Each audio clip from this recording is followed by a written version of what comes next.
Este é o tema da série que nós estamos trazendo, 7 semanas de libertação e transformação para a sua casa.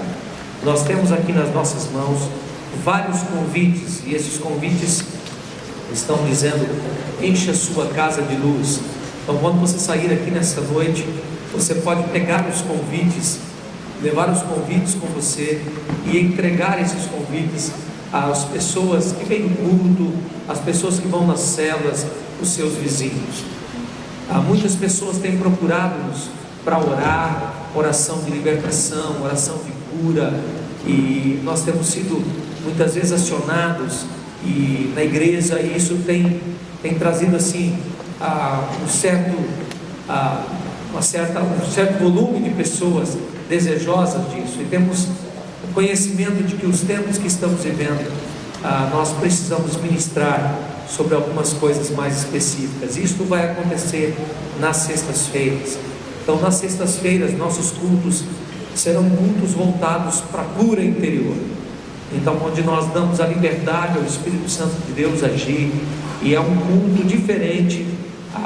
Hoje é um culto que está começando um pouquinho acanhado, mas onde nós teremos oportunidade de derramarmos na presença de Deus. Não que os outros cultos não existam, mas é um culto para isso. A palavra de hoje, ela, dentro dessa série de cobertura espiritual trazida sobre a família, então nós estaremos falando sobre 7 semanas de libertação e transformação para a sua casa. Nós entendemos, e eu também entendo, que a transformação, a cura e o poder de Deus pode acontecer em qualquer dia. Não é preciso 7 dias, ou não é preciso 5 dias, ou não é preciso 21 dias, mas nós estamos denominando 7 semanas de libertação, porque essas 7 palavras voltadas para a família, e nós vamos estar focando naquilo aonde o inimigo tem colocado o dedo, aonde o inimigo tem semeado destruição, morte, aonde o inimigo tem roubado. E nós vamos ministrar, nós já vamos começar nessa noite ministrando diretamente para as famílias. Então é um culto da família, e nós esperamos que um dia este culto da sexta-feira, e é essa semente que nós estamos plantando, ele seja um culto maior do que o culto do domingo à noite. Vocês creem nisso? Amém. Por quê?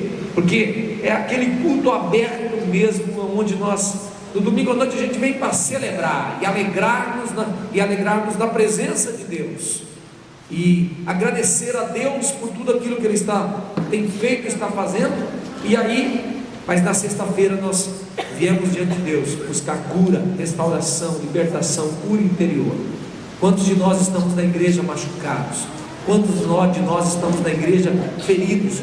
Quantas pessoas têm passado nas células, estão quebradas, destruídas pelo inimigo? E nós entendemos que uma igreja, para crescer, precisa de cura. Uma igreja, para crescer, precisa de restauração.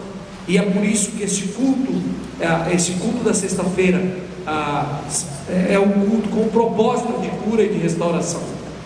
Porque nós cremos assim: o inimigo, ele vai tentar nos parar, vai tentar impingir dor, destruição, morte no nosso meio. E na sexta-feira, então, nós estamos aqui para buscar a bênção de Deus. Então eu queria desafiar você, líder de célula. Todo líder de célula tem que estar no culto de sexta-feira. E eu já sei quem não vem hoje. Alguns estão viajando, mas eu sei quem não veio. Mas sexta-feira não é um culto opcional, é um culto aonde os líderes precisam estar. E de repente alguém chega para você e diz assim: pastor, eu estou querendo, alguém pediu para mim que o senhor orasse por cura. Eu vou dizer: traga a pessoa na sexta-feira. Porque muitas vezes a distância do milagre está na distância dela vir até a igreja. Muitas pessoas, elas querem ser abençoadas sentadas no sofá da sua casa, num dia como hoje, assistindo televisão. Não vão ser. E se forem, é só por misericórdia. Então muitas vezes eu digo assim: nós somos acanhados. Pastor, pastor, alguém pediu que o senhor orasse. Não, porque eu não vou me desgastar por orar, mas eu vou orar. Mas irmã, traga a pessoa para a igreja. Sexta-feira é o culto para a gente orar, impor as mãos, ungir. É o culto para a gente realmente buscar de Deus essa cura que as pessoas querem, restauração, libertação. A palavra de hoje é a consciência sobre os ataques malignos à família. E essa é a palavra de hoje. A igreja precisa ter consciência de que a família está sendo atacada. A igreja precisa ter consciência de que nós estamos sendo alvos do ataque do inimigo todos os instantes. E eu vou orar agora, porque a semente que está sendo semeada nessa noite, eu sei que o inimigo tentará roubar, mas agora, em nome de Jesus, eu vou orar, vou declarar, e eu creio naquilo que Deus tem colocado no meu coração, e eu creio naquilo que Deus tem direcionado como visão para o ministério da igreja. Muitas vezes, irmãos, se nós pudéssemos ouvir todos os irmãos teriam uma ideia do que fazer na segunda, na terça, na quarta, na quinta, na sexta. Tem gente que acha que tem culto todos os dias, tem gente que acha que tem muita atividade na igreja, tem gente que acha que não tem atividade na igreja. Mas qualquer um aqui opinaria sobre o que fazer. Mas irmãos, nós seguimos uma orientação de Deus, aquilo que Deus tem nos direcionado. E muitas vezes essa visão, irmãos, ela é uma visão que não vem para muitos. Às vezes ela é compartilhada, ela é trabalhada até chegar aqui. Foram meses para chegarmos aqui. Então, eu quero dizer para você que eu não fico preocupado com o número de pessoas. Não estou preocupado com o número de pessoas nas sextas-feiras. Eu estou preocupado única e exclusivamente com uma coisa: que as pessoas que vierem venham com o coração aberto a serem tratadas por Deus. Porque muitas vezes o tratamento dói, muitas vezes o remédio dói, muitas vezes tem que se tocar na ferida. E às vezes, irmãos, haverá coisas que nós não podemos falar, e não falaremos no domingo à noite, mas nós falaremos na sexta-feira. Pai, nessa noite, segundo a orientação que o Senhor tem dado, Pai, nós estamos plantando uma semente, Pai, que possa gerar em nós cura, restauração, libertação, consagração de vidas e famílias diante do Teu altar. Nós sabemos, Pai, que o inimigo não ficará parado, e nós sabemos que as suas setas já vêm de gerações e gerações. Muitos de nós aqui estamos e temos sido afetados e não sabemos o porquê. Não conseguimos sair do pecado e não conseguimos vencer o pecado. Pai, nós pedimos nessa noite que este Teu povo tenha consciência dos ataques de Satanás sobre a família. Nós pedimos que nessas próximas 7 semanas de libertação e transformação para a nossa casa, para a nossa família, o Senhor comece a curar, o Senhor comece a restaurar. E eu sei que o Senhor não precisa de 7 semanas, eu sei, ó Deus, que o Senhor precisa de poucos segundos, mas, ó Deus, o Senhor precisa do tempo que nós disponibilizamos para o Senhor, da nossa vida na Tua presença.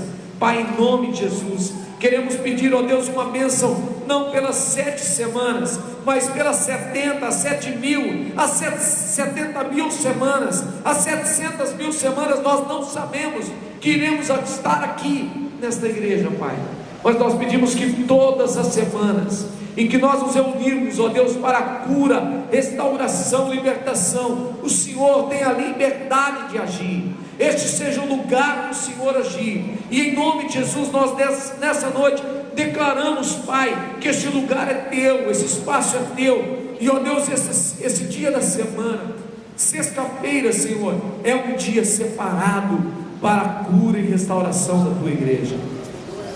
Deus e Pai, nós pedimos que nesta noite, já nesta noite, o Senhor comece a nos curar, o Senhor comece a nos restaurar pela Tua palavra, poderosa, pela palavra pregada, pela palavra profética, pelas orações. Deus, nós te agradecemos porque, Senhor, desde as 9 da manhã estávamos aqui, desde as 8 horas da manhã, e muitos irmãos oraram, declararam, buscaram a tua presença, Senhor. Ó Deus, regaram com lágrimas os seus pedidos, estão aqui nessa noite. Então, em nome de Jesus, Deus, nós pedimos que nessa noite haja aqui agora, em nome de Jesus, cura, haja restauração, enquanto a tua palavra é declarada, enquanto a tua palavra é profetizada. Usa o teu servo, Senhor, esconda-o atrás da cruz do Senhor Jesus, e ó Deus, quando o Senhor o usar, que nenhum homem aponte para mim, Senhor, Deus, porque sou vaso, como eles são vasos, Senhor, mas que vejam, Senhor, o poder de Jesus, poder das tuas mãos poderosas que nos usa, Senhor, em nome de Jesus, Pai.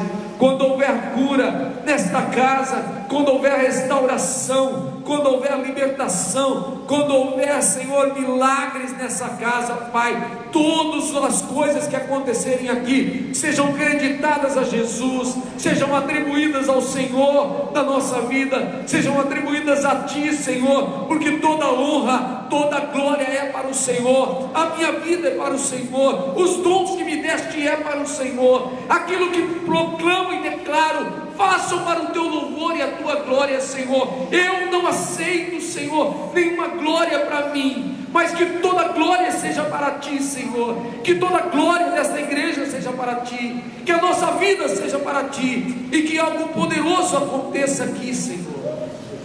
Senhor, nós declaramos, Pai, porque nós cremos, Pai, em nome de Jesus. Pai poderoso, usa os intercessores dessa igreja, usa homens e mulheres, Pai, nessa igreja que oram nas quintas-feiras, oram nas segundas-feiras, oram nas células, oram nas terças, oram em casa, Senhor. Usa as orações dos teus servos, recolhe e traga, Pai, as respostas em nome de Jesus. Deus, nós não queremos colher pouco, porque nós estamos semeando e queremos semear muito, e queremos colher muito também, para a glória do Teu nome, Senhor. Senhor, seja servido de nos abençoar nessa noite. Pedimos e Te agradecemos, que toda a Tua glória seja manifestada aqui, e que toda a obra do inimigo seja destronada, todo intento de Satanás seja quebrado, toda destruição, seja, ó Deus, por hereditariedade, na família, seja em qualquer momento da vida, seja destruído, desmanchado, quebrado, anulado, cancelado, porque, ó Deus, em nome de Jesus, para que a Tua manifestação de glória aconteça, em nome de Jesus. Deus, destrave as nossas mentes, nosso coração, Senhor, destrave, Senhor, os nossos desejos, a nossa vontade, tire os obstáculos de nós, Senhor, tira todo e remove agora, Senhor, em nome de Jesus, para que haja liberdade do Teu Espírito nessa noite, no nosso meio, em nome de Jesus, amém. Amém, igreja? Amém. Consciência sobre os ataques malignos à família, e eu queria fazer algumas colocações aqui. Por que o diabo ataca a família? Por que o diabo ataca a família? Porque o diabo quer destruir a família, porque o inimigo quer destruir a sua família, porque ele quer destruir sua casa. E não estou falando de matéria, eu estou falando de vidas. Primeira razão, porque a família faz parte do plano perfeito de Deus.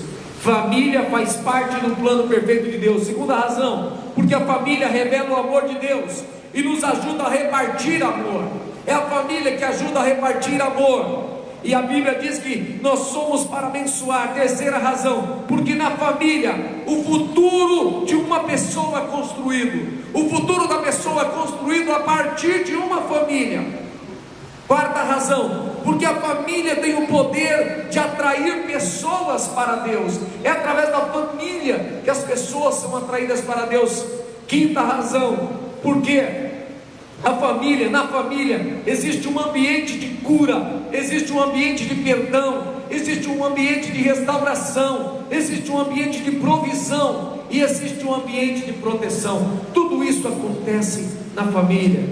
Sexta razão, porque na família descobrimos nosso potencial e nossa missão de vida. É lá na família que nós descobrimos isso. Sétima, porque a família nos ensina a servir uns aos outros. Oitava, porque na família recebemos uma visão sadia sobre os gêneros masculino e feminino, mulher e homem, homem e mulher. É na família que nós descobrimos os gêneros, e isso é sadio. Não existe meio termo, é homem e mulher, assim como Deus os criou. Porque na família, nona razão, edificamos histórias que favorecem gerações. Hoje nós lemos histórias de homens de Deus, mas que apontam aquilo que eles viveram, e isso nos favorece. E a Bíblia diz: imitai a fé de tais homens. Décima razão, porque na família compreendemos o nosso valor. Irmãos, nós precisamos entender que todas essas razões que eu dei agora são motivos de sobra para que o diabo destrua a família. Nós vamos passar alguns slides e vamos ver algumas coisas tristes. Menino de 10 anos atira em professora e depois se mata. Menino de uma família, de uma casa. Imagine a professora destruída, família dela, mas imagine o menino também. Segundo, justiça decreta prisão preventiva de assassino. Isso aí aconteceu no local. Assassinatos, destruição de vidas, histórias escabrosas, doentias, coisas assustadoras que a gente fica quando a gente vê os jornais. Por favor, homem mata irmã a tiros em Jaú, interior de São Paulo. Por favor, olha só, 9.317 divórcios, 4.459 separações somente no estado de São Paulo no ano de 2010, 109% a mais que em 2009. Quem é que está fazendo isso? São as pessoas, ou há uma estratégia por trás? Há uma estratégia de destruição por trás. Pode passar, querido. Veja só, somente no primeiro semestre de 2011 foram registrados 6.721, 286% a mais que o mesmo período de 2010. Irmãos, quantas destruições! E a Bíblia diz: o ladrão vem somente para roubar, matar e destruir. Olha só, o ladrão vem matar. Quem é o ladrão? Roubar e destruir. Quem é esse ladrão? Olha o texto que está diante de nós. Quem está destruindo a família? Queridos, coisas assustadoras. E não vamos longe não. Não vamos longe não. Eu poderia aqui trazer para vocês uma radiografia da nossa cidade. Eu poderia trazer as estatísticas do CODICAM. Eu poderia trazer aqui as estatísticas de crianças sendo violentadas na cidade. Eu poderia trazer estatísticas de adolescentes tendo relações homossexuais nessa cidade. Eu poderia trazer para vocês estatísticas de pornografia e pedofilia dentro da nossa cidade. Nós não precisamos ir muito longe. Eu poderia trazer para vocês o número de adolescentes que fazem abortos em nossa cidade. Eu poderia trazer para vocês farmácias que vendem remédios abortivos para crianças e adolescentes na nossa cidade. Sabe, irmãos, Satanás está destruindo e tem destruído. E muitas vezes, irmãos, isso é feito nos bastidores. Porque o diabo quer destruir a família por todas essas razões. Mas sabe por quê, irmãos? Porque ele quer matar, roubar e destruir. E nesta noite nós precisamos ter consciência sobre os ataques malignos que acontecem às famílias. Queridos, segundo, como Satanás e seus demônios agem contra a família. Como é que ele age? Como é que ele age na família? A Bíblia diz assim em Efésios 6,12, você pode observar, por favor, eu acho que está um verso na sequência, porque não temos que lutar contra a carne e o sangue, mas sim contra os principados, contra as potestades, contra os príncipes das trevas deste século, contra as hostes espirituais da maldade nos lugares celestiais. Irmãos, há uma outra Bíblia que chama A Mensagem, e ela traz a seguinte versão, prestem atenção. Para encerrar, lembro que Deus é forte e quer que vocês sejam fortes. Tomem tudo que o Senhor providenciou para vocês, armas eficazes, feitas com o melhor material. Vocês terão de usá-las para sobreviver às emboscadas do diabo. Não se trata de um jogo com amigos no fim de semana, uma diversão esquecida em poucas horas. É um estado de guerra permanente, uma luta de vida ou morte contra o diabo e os seus anjos. Isto é uma paráfrase de Efésios capítulo 2, versículo 10 a 12. Ou seja, há uma luta, é uma questão de guerra. Se você não fizer nada, vai continuar. Se você não fizer nada, a água suja e lamacenta vai bater na porta da sua casa. Se você não fizer nada, a enxurrada vai bater no teto da sua casa. Queridos, nós precisamos entender, nós não temos que lutar contra sangue e carne. A briga não é contra o esposo, a briga não é contra a esposa, a briga não é contra os filhos, a briga não é contra as filhas, a briga não é contra uns contra os outros. Não é para ter desordem, briga dentro de casa. Quando há um problema reinante dentro de casa, o maior inimigo não é o pai, a mãe, o filho, a filha, mas o maior inimigo é aquele que provoca a destruição. E quem provoca a destruição? Principado, potestade, príncipe, dominador deste mundo. Eu queria falar sobre cegueira espiritual. Queridos, nós precisamos, outro dia eu preguei que nós precisamos tirar a máscara da hipocrisia. Nessa noite eu quero dizer que você precisa tirar a máscara que está impedindo você de ver o mundo espiritual. Você precisa clamar a Deus nessa noite. Nós vamos clamar daqui a pouco, e nós vamos falar: Deus poderoso, tira dos meus olhos as escamas, para que eu consiga enxergar aonde está o erro, para que eu possa enxergar aonde Satanás está reinando e destruindo, para que eu possa deixar de olhar para o esposo, a esposa e brigas dentro de casa, mas saber aonde é que Satanás está destruindo e como ele está destruindo. Irmãos, luta significa literalmente disputa. Então nosso conflito com o mal exige percepção, olhos espirituais abertos, exige força e coragem, exige empenho. Luta, nós precisamos lutar. Se nós não lutarmos, nós ficaremos à mercê. Sabe, irmãos, a cegueira espiritual envolve dois extremos. Quais são os extremos? O primeiro extremo, a pessoa que vê o diabo em tudo. Tem gente que vê o diabo em tudo. Tem gente que onde olha vê diabo. Tem gente que aonde olha vê demônio. A cegueira espiritual também é essa. A gente só consegue enxergar demônio. Quando você pergunta: você vê anjo? Não, não vejo. Como é que alguém pode ver demônio e não ver anjo?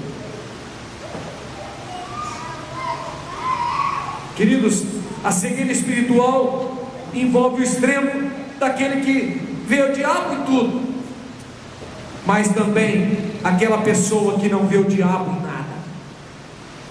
E aí acontece algo, nós não buscamos sabedoria de Deus e discernimento para saber o que é, porque não conseguimos ver. Os nossos olhos não veem, ou vemos demais e somos cegos também, ou vemos de menos e continuamos cegos. O que nós precisamos pedir a Deus são olhos espirituais. Sabe, irmãos, a palavra de Deus diz que guias de cego. Se nós somos cegos, como é que nós vamos conduzir a outros? Se a igreja não tem percepção espiritual, como é que ela vai conduzir outros? Se nós não temos uma revelação de Deus, como é que vamos chegar a algum lugar? Então a pessoa precisa buscar discernimento. A religiosidade, irmãos, é uma das grandes vilãs. É uma das grandes vilãs. Existem muitas pessoas dentro da igreja religiosas, com a Bíblia na mão, religiosas cantando os cânticos, religiosas porque vêm na igreja de vez em quando, religiosas porque tratam Deus como se Deus fosse um parente que de vez em quando chega à sua casa e você tem que tratá-lo bem.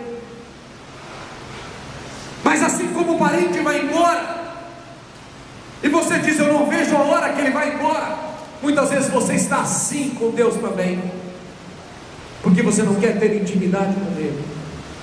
Sabe, querido, a religiosidade impede que protejamos a nossa casa espiritual, porque ela gera paralisia espiritual, ela gera exageros, ela gera medos, comparações. E o pior da cegueira espiritual é a falta de um posicionamento. Que posicionamento é esse? O que eu vou fazer? O que eu tenho que fazer? Queridos, nós precisamos abrir os nossos olhos, porque, irmãos, quando a cegueira espiritual é promovida, quando a cegueira espiritual é promovida no nosso meio, e ela começa a existir no nosso meio, nós perdemos, e nos perdemos, e nos acusamos, e brigamos uns com os outros, e nos degladiamos, e nos destruímos, e muitas vezes o diabo está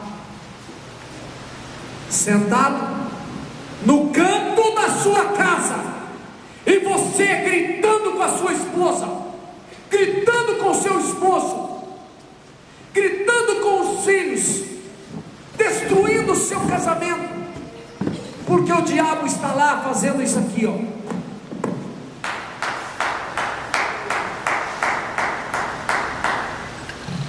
Porque você está cego, cego.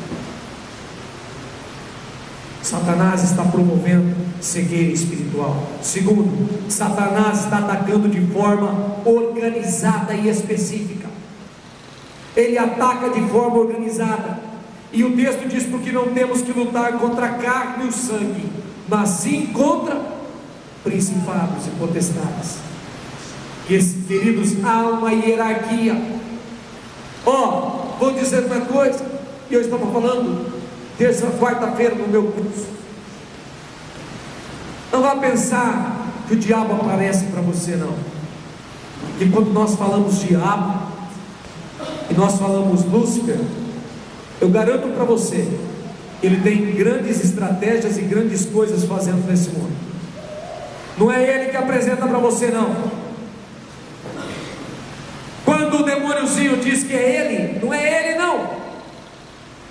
Quando o demôniozinho Mequetrefe diz, aquele destruidor, diz que é ele, mentira, porque é próprio dele mentir, não é ele, porque existe uma hierarquia. Você pode sim ser atacado diretamente por Lúcifer, por Satanás, mas quero dizer para você que Satanás não é onipresente, ele não está em todos os lugares. Mas eu quero declarar uma coisa para você: Satanás não é onipresente, mas Deus poderoso é onipresente. Ele sabe o que se passa com você. Ele sabe quando os principados grupo composto do alto escalão do exército de Satanás. Ele sabe das potestades, do grupos de homens na alta hierarquia de sociedade, monitorados, inspirados e comandados por Satanás e seus demônios, contra os príncipes das trevas desse século, os demônios que receberam poderes específicos de atuarem na terra, de atuarem na cidade de Mirandópolis, príncipes das trevas, designados para trabalhar nas nossas cidades, nas nossas casas, contra as hostes espirituais da maldade, todo o exército de Satanás que fica nas regiões celestes, combatendo contra nós, e os demônios que agem na terra, nas cidades, nos territórios. A palavra de Deus diz: nós devemos aproveitar as oportunidades que Satanás, a palavra de Deus diz que nós devemos aproveitar as oportunidades, a palavra de Deus diz que nós devemos aproveitar as oportunidades para pregar o Evangelho, mas Satanás se aproveita das oportunidades concedidas pela nossa desobediência espiritual.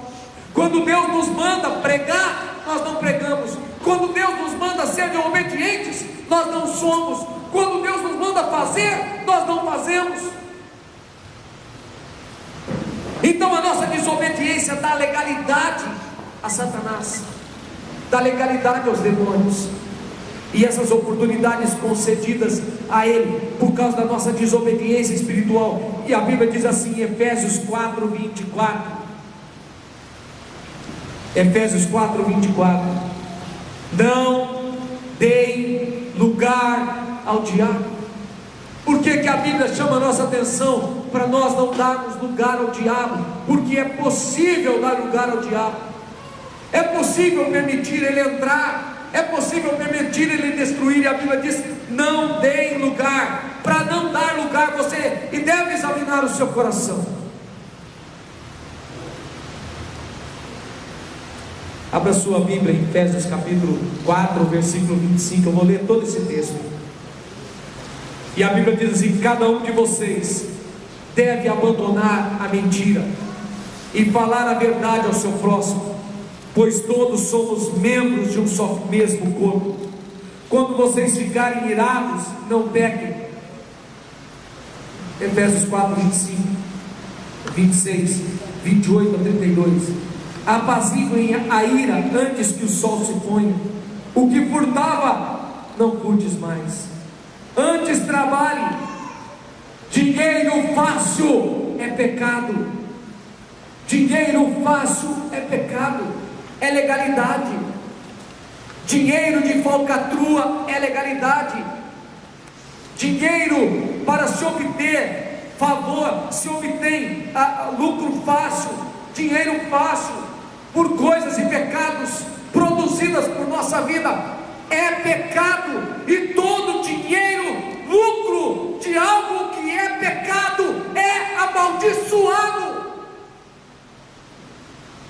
Você está debaixo de maldição, vive debaixo de maldição, e não há uma outra solução senão cancelar, se não parar. Por isso que a Bíblia diz: antes trabalhe fazendo algo de útil com as mãos, para que tenham que repartir com quem estiver em necessidade. A Bíblia diz que você deve ter do seu ganha-pão, daquilo que é honesto, daquilo que as suas mãos produzem. Nenhuma palavra torpe saia da boca de vocês, mas apenas a que for útil para edificar os outros. E agora não é só palavra torpe, mas é tecla torpe, é teclando palavras torpes nos faces da vida. Não tenha palavras torpes, não fale gíria. Gíria é do diabo. Não use linguajar chulo. Linguajar chulo é do diabo.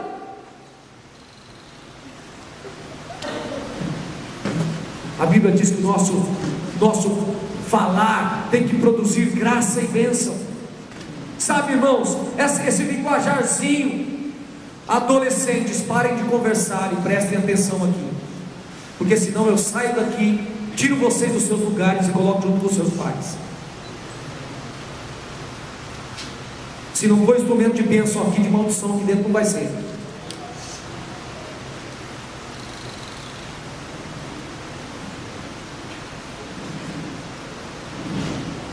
Eu não quero encher a igreja de pecado, eu quero encher a igreja de pessoas que têm consciência que Satanás quer destruir a santidade da igreja.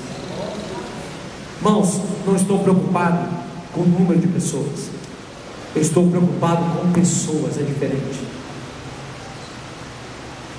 É diferente. E se eu tiver que deixar de falar contra o pecado aqui, eu vou parar de pregar na minha vida. Se eu tiver que deixar de reclamar, de chamar a atenção aqui, eu vou parar de pregar.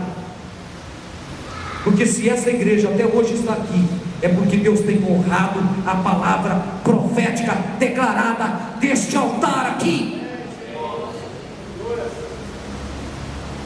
A Bíblia diz assim, irmãos: mas apenas o que for útil.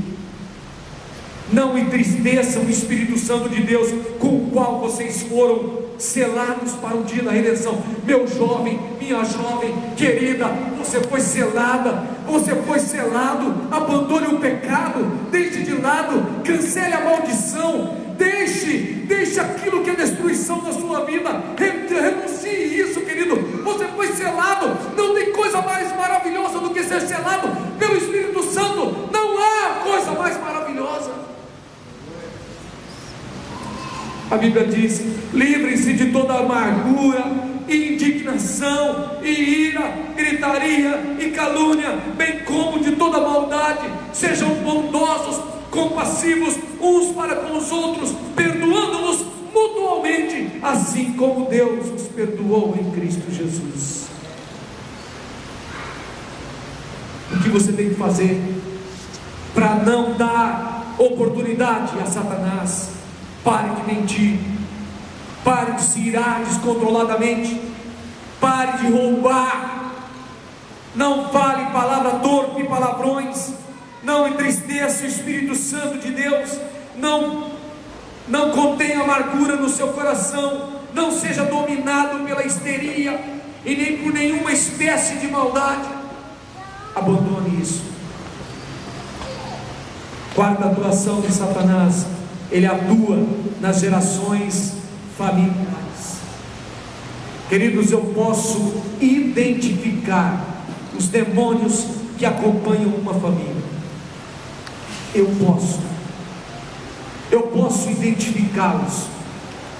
Há um sincretismo religioso no nosso Brasil, que atribui nomes aos demônios, e eles vêm por causa da Umbanda, Candomblé. E nós temos os nomes que, como muitas vezes vocês falam, Pombagira. Por que Pombagira? Por quê? Porque lá no Candomblé se fala aqui assim, mas na Europa, quem são os demônios que agem como Pombagira?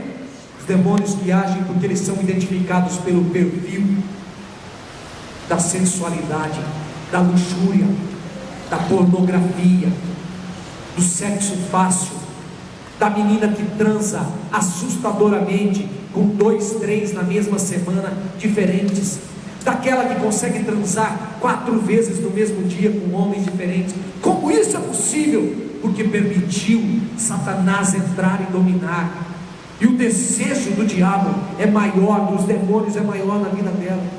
É fácil identificar. Os traços muitas vezes são vistos nos olhos, os traços são vistos no jeito de se vestir, os traços são vistos na maneira de caminhar, os traços são vistos na maneira de falar, os traços são vistos na maneira de se sentar para se falar com alguém, na maneira de olhar. Não, pastor, isso é brincadeira, sente comigo e eu vou dizer quem o acompanha. Sente comigo, eu vou dizer. Mas irmãos, a minha briga não é, a sua briga não é um com o outro, é contra aqueles que agem, é contra aqueles que querem destruir. Irmãos, nós estamos odiados e não tem como. Outro dia, alguém disse assim para mim, chegou assim: pastor, isso, aquilo. Falei: querido, Eu nasci no meio de maldição, levanto todo dia no meio de maldição, ando no meio de maldição, estou no meio de tantas coisas. Eu sei que tem demônios por todos os lugares, e você acha que eu vou fazer o quê? Parar? Não vou parar, porque todo dia quando eu acordo, eu coloco os meus pés no chão, eu digo: Deus, derrame da tua graça da minha vida, porque eu quero viver. É isso, queridos. Eu estou contando um emaranhado de coisas que acontecem. Você vai parar de viver? Não! Queira viver, mas queira viver em santidade. Renuncie o pecado, renuncie a maldade que o assedia, renuncie aos demônios que andam. Sabe, queridos, Satanás sempre agirá de modo padronizado. Um dia eu quando sentei para conversar, e a gente, quando estava conversando, a gente consegue descobrir, através do mapeamento espiritual, quais são os demônios que destruíram uma vida da família. Irmãos, é impressionante. Irmãos, quando as coisas se sucedem numa ordem, num padrão, é porque Satanás está atuando nas gerações anteriores. Quando nós fazemos o estudo bíblico de maldições que atingiram gerações, nós vemos que o padrão de destruição é o mesmo. Muda alguma coisa, mas é o mesmo. Quando nós pegamos alguém, irmãos, envolvido em droga ali, e a gente consegue voltar, e se ele não é o início daquilo ali, e não está iniciando na vida dele, alguma coisa para trás começou lá. Sabe, irmãos, por isso que muitas vezes nós precisamos cancelar, anular, decretar e não aceitar isso, porque às vezes você está vivendo debaixo de uma maldição e não sabe porque não consegue sair dela. E você, eu sei, você sabe, você não é feliz. Você quer ser feliz, você quer viver em vitória, você quer ter uma vida de alegria, você quer encontrar uma pessoa e amá-la e ser amado, mas você não é. Por quê? Porque alguém está querendo perpetuar a destruição da sua vida. E eu quero dizer para você que vale ressaltar que conscientemente o ser humano é o que abre o espaço para os demônios atuarem na sua vida, e isso afeta gerações. Olhe para a sua família, olhe para as coisas que têm se perpetuado, olhe para aquilo que atingiu os seus pais, atingiu os seus avós, atingiu os seus bisavós. Às vezes você vai encontrar um padrão que começa com uma série de situações e que desencadeou no processo, e aí você vai entender aonde tem que ser anulado e cancelado. Características de pecado que acompanham gerações. Sabe quais são algumas características? Envolvimento com ocultismos e feitiçaria, sociedades secretas, roubo ou retenção daquilo que é de Deus, pecados escravizadores. Irmãos, e a escravidão com frequência é passada ao longo de gerações e geração. Isso vai destruindo, e você não sabe, e você luta, parece que você chora, você ora e não resolve, e nada acontece, e cada vez piora. Se você não confrontar o pecado e a maldição e os demônios que atuam, e não levar a quebrar essa cadeia de destruição, você não vai ter vitória.